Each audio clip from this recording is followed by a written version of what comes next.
औज़ुबिल्लाहि मिनश्शैतानिर्रजीम बिस्मिल्लाहिर्रहमानिर्रहीम।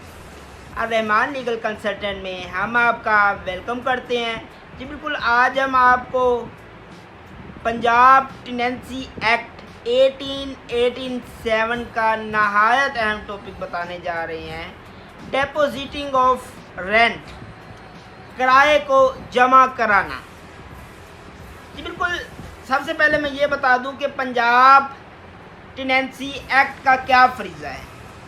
बिल्कुल, Punjab tenancy act के मुताबिक इसका बेसिक फरीज़ा ये है, इसके बेसिक फ़राइज़ ये हैं कि किराएदार और लैंडलॉर्ड यानी किराए के बाबत जो ज़मीन का मालिक होता है। अब एक चीज़ मैं वाज़ह कर दूं तमाम लोगों के लिए कि कानून में लफ्ज़ों के साथ खेला जाता है। अब लैंडलॉर्ड एक बहुत वसी लफ्ज़ है। लैंडलॉर्ड से मुराद ये है ऐसा शख्स जो किसी किराए की बाबत ज़मीन का मालिक हो। आम तौर पर हम क्या कहते हैं, ये बंदा बड़ा लैंडलॉर्ड है। वो बंदा समझता है कि लैंडलॉर्ड मुझे इसलिए कह रहे हैं क्योंकि मैं ज़मीनों का मालिक हूँ, बल्कि वो खुद ज़मीन की काश्त कर रहा होता है, लेकिन वो समझता है कि मुझे लैंडलॉर्ड कह रहे हैं। लेकिन मैं इस्लाह दुरुस्त करना चाहता हूँ, साथ में कानून में लफ्ज़ों के साथ खेलते हैं। लैंडलॉर्ड से मुराद ये है ऐसा शख्स जो किराए की बाबत ज़मीन का मालिक हो, मतलब उसने अपनी ज़मीन किराए पे दी हो। किराएदार को तो टेनेंट कहते हैं ना, और जो किराए की बाबत जो मालिक होता है उसे लैंडलॉर्ड कहते हैं। ये मैं बात बताना चाहता था आपको। और दूसरी बात ये है कि अगर कोई शख्स अपनी ज़मीन खुद मलकियत रखता है, खुद ज़मीन का मालिक है, तो वो कहलाता है लैंड ओनर। मतलब अगर कोई बंदा आपको कहे ये बंदा लैंडलॉर्ड है, तो आप बल्कि खुद ज़मीन काश्त कर रहे हैं, ज़मीन के खुद मालिक हैं, आप कहें मैं लैंडलॉर्ड नहीं है, मैं लैंड ओनर है। ठीक है, तो ये मतलब इस्लाह दुरुस्त करनी थी आपकी, तो मैंने ये कर दिया। मैं अपने टॉपिक की तरफ मेन आता हूँ जी। बिल्कुल, इसका मकसद ये है कि टेनेंट और लैंडलॉर्ड जो उनसे हैं उनको महफूज रखना, उनके लिए कानून प्रोवाइड करना, ये बेसिक पर्पज़ है पंजाब टेनेंसी एक्ट 1877 का। अब मामला आ गया डिपॉजिटिंग ऑफ रेंट, किराए को जमा कराना।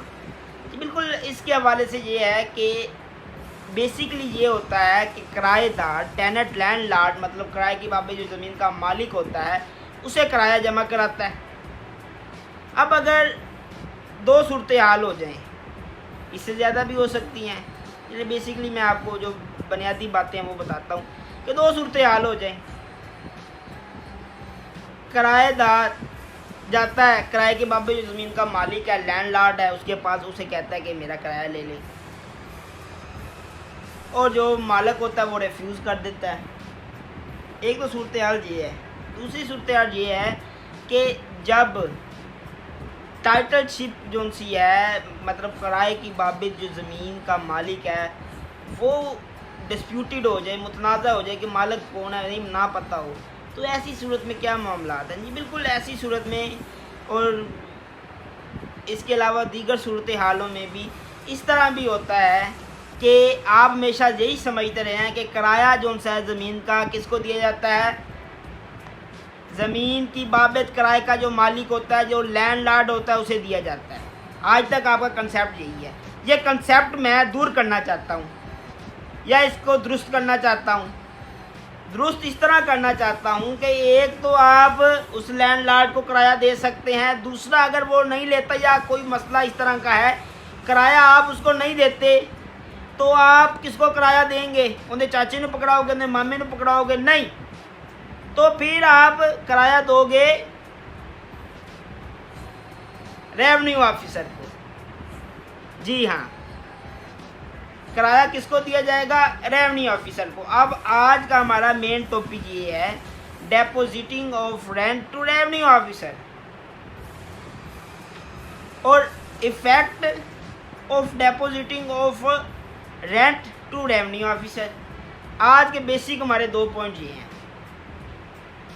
तो depositing of rent to revenue officer के हवाले से क्या चीज़ है जी, ये क्या चीज़ है जी, बिल्कुल इसमें दो चीज़ें नाया ज़रूरी हैं। एक तो है application for leave to depositing of rent,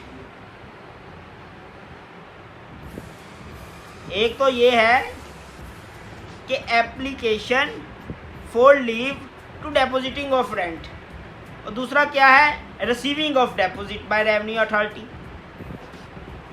एक तो ये है कि इसमें पहले दरख्वास्त दी जाती है किस बाबत, किराया जमा करने के हवाले से। जब रेवेन्यू अथॉरिटी ये मुतमैन हो जाती है कि ये जी बिल्कुल मामला ठीक है, वो मामला जो सा है उसकी बाबत किराया ले लेगी। अब अगली चीज़ है एप्लीकेशन किन सूरत में दे सकती है, एप्लीकेशन किन सूरत में दी जा सकती है। अब एप्लीकेशन की जो सूरत हाल है वो मैं अब आपको बताना चाहता हूँ। बिल्कुल, एक तो रिफ्यूज़र ऑफ लैंडलॉर्ड, या एक तो उस वक्त दी जा सकती है ना जब लैंडलॉर्ड मतलब किराए के बाबे जो ज़मीन का मालिक है वो इनकार कर दे। दूसरी सूरत ये है कि डब्ट about person who is entitled to receive rent, या ऐसी सूरत हो जाए कि जो किराया वसूल करने की बाबत मालिक है, इंटाइटल्ड कब्ज़ा रखता है या जो मलकियत रखता है, उसके हवाले से शक को, मतलब आप किराएदार हैं, आपके पास ज़ाद आ रहा है और किराया मैनू देना है, मैं ज़मीन का मालिक हाँ। बकरा आ गया, किराया मैनू देना है, मैं ज़मीन का मालिक हाँ। नासर आ गया और किराया मैनू देना है, मैं ज़मीन का मालिक हाँ। अगर ऐसी सूरत हाल हो तो भी आप रेवेन्यू ऑफिसर से रब्ता करके उसे एप्लीकेशन दे के उसे किराया जमा करा देना। अब अगली चीज़ है effect of depositing of rent with revenue officer. अब अगली चीज़ ये है कि रेवेन्यू ऑफिसर को किराया जमा कराने के हवाले से किस तरह के असर होते हैं। बिल्कुल, इसमें सबसे पहली चीज़ तो ये है कि payment of rent by tenant to landlord. एक चीज़ कानून ने वाजे कर दी है कि अगर आप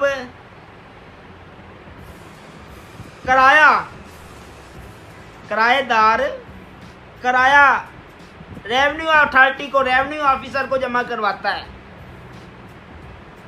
तो ये कंसीडर किया जाएगा उसने मालिक को जमा करा दिया है, खाता ही गोल हो गया, खाता ही ख़त्म हो गया जी। क्या हो गया जी कि अगर आप किराया रेवेन्यू ऑफिसर को जमा कराते हैं तो आपको टेंशन ख़त्म होगी, आपका जो परेशानी है वो ख़त्म होगी। यही कंसीडर कानून ये कंसीडर करता है कि किराया मालिक को तुझे जमा करा देता है।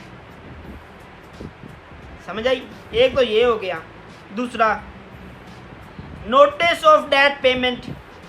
रेवेन्यू अथॉरिटी ये करेगी कि जो आपने किराया जमा कराया है उसका नोटिस भेज देगी। उसके बाद payment of rent to landlord, मतलब किराए की बाबत जो ज़मीन का मालिक होगा रेवेन्यू ऑफिसर उसको किराया दे देगी, ये लीजिए किराया। उसके बाद अगली सूरत ये भी हो सकती है रिटेनिंग ऑफ रेंट, कि मतलब बाज़ दफ़ा मामलात इस तरह के होते हैं, एंटीसीडेंट्स इस तरह के होते हैं कि रेवेन्यू अथॉरिटी ये कंसीडर करती है कि ये टाइटल डिस्प्यूटेड है, ना ये टाइटल ना ये टाइटल रखता है, ना ये ना वो ना किसी बंदे की, मतलब उसे कहते हैं रेवेन्यू अथॉरिटी को सही तरीके से मुतमैन ही ना हो रही हो कि किसको किराया दिया जाए तो वो खुद रिटेन कर सकती है। उसके बाद एक और चीज़ है, बड़ी वाजे है, बड़ी अहम है, वो ये है कि नो सूट और अदर प्रोसीडिंग अगेंस्ट गवर्नमेंट और सर्वेंट ऑफ स्टेट। हुकूमत या सरकारी मुलाजिम के खिलाफ कोई दावा या दीगर कार्रवाई का ना होना, ये भी बड़ी वाज़ेह पॉइंट था। उसके बाद अगली चीज़ जो सी है वो है recovery of amount of deposit, कि अगर किराया किसी शख्स को दे दिया गया, अदा कर दिया गया, तो वो किराया उस शख्स से रिकवर करके जो दूसरा शख्स है जो कि अहलियत रखता है किराया की वसूली के हवाले से, रिकवर करके उसे पेमेंट की जा सकती है। जी बहुत शुक्रिया, अल्लाह हाफिज़, टेक केयर।